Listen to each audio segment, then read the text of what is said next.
মুক্তিযুদ্ধের লক্ষ্য ছিল সাম্য। গণঅভ্যুত্থানে ফ্যাসিবাদী আওয়ামী সরকার ও শেখ হাসিনার পতনের 584 দিন পর গত বৃহস্পতিবার শুরু হয় ত্রয়োদশ জাতীয় সংসদের প্রথম অধিবেশন।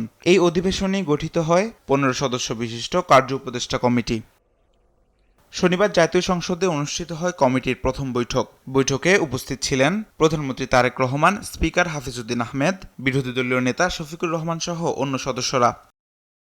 বৈঠকে চলমান অধিবেশনের মেয়াদকাল, কার্যপ্রণালী সহ অন্তর্বর্তী সরকারের সময়ে জারি করা অধ্যাদেশ নিয়ে আলোচনা হয়।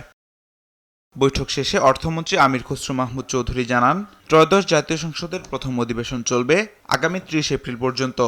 এটা এপ্রিলের 30 তারিখ পর্যন্ত চলবে, এটাই সিদ্ধান্ত হয়েছে। এটা তো এটার উপর যে ইয়েগুলো হয়েছে এগুলো আলোচনা 133টি যে প্রাণ লাগছে, খুব খাচ্ছি, আরাম পাচ্ছি।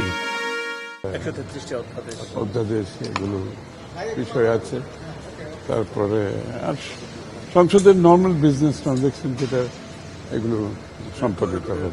বৈঠক শেষে সাংবাদিকদের সঙ্গে আলাপকালে আইনমন্ত্রী আসাদুজ্জামান বলেন, সংবিধান সংস্কার পরিষদ নিয়ে সংসদে আলোচনা হবে। এটা সংসদে বলবো বিএনপি কি ভাবছে, সংসদে আলোচনা হবে, সংসদ সমস্ত আলোচনা কেন্দ্রবিন্দু। এ সময় স্বরাষ্ট্রমন্ত্রী সালাউদ্দিন আহমদ জানান, বিগত অন্তর্বর্তী সরকারের সময়ের 133টি অধ্যাদেশের জন্য একটি বিশেষ কমিটি গঠন করা হয়েছে। এগুলো বিশেষ কমিটিতে পাঠানো হবে, সেখানে যাচাই বাছাই হয়ে তারপরে রিপোর্ট আকারে সংসদে উত্থাপিত হবে।